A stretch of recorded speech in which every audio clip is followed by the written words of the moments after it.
The missus give us some of that fine silk thread what the white folks use for their clothes, and Gertie mixing it in right along with the cotton and even bits of the gray wool thread what she used to mend the sacks for the sweet taters. Don't matter none to Gertie whatever she's stitching with, she just keep on stitching. And then, when she get done with one of them threads, which is plenty of times, 'cause they ain't nothing but scraps from the start, well, she turned the frame round the other way, sits it on her lap and ties it off best she can with the one good hand and the one what's always giving her a hard time. Then she's back at it again, fiddling a new bit of thread through that big-eyed needle, then tying it off best she can and pushing it through the other side and out the other. You seen what her stitchings end up looking like. You seen the three of 'em what ended up in the missus' own dressing room in the big house. And seen the ones what Miss Frances and Miss Carlotta got in their rooms. Not that you seen 'em there in the big house, course, 'cause you ain't never been inside it, but you seen 'em 'fore even Miss Carlotta and Miss Frances and even the missus got to see 'em. 'Cause you seen 'em when Gertie first said they was done.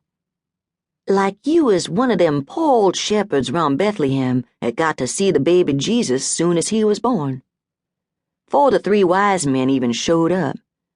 And they was the same exact pictures as what ended up in the big house, except for the fancy frame and how the missus calls 'em embroideries when they in the big house. But Gertie say they just stitchings when they out here with you and her.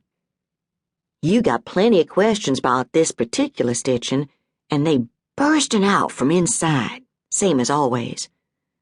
'Cause from round where you layin' down on your bed, all you can see is the mess of threads hanging loose. A bit of red tied off with a bit of blue, a bit of yellow finding its way somehow to a bit of green, and on and on. The fine silk from the white folks' mending tied off with a bit of cotton or wool even. Like as if the missus' dress was being patched up with a piece of them sweet tater sacks. And it don't make no sense. None. Just a mess of bits going every which way.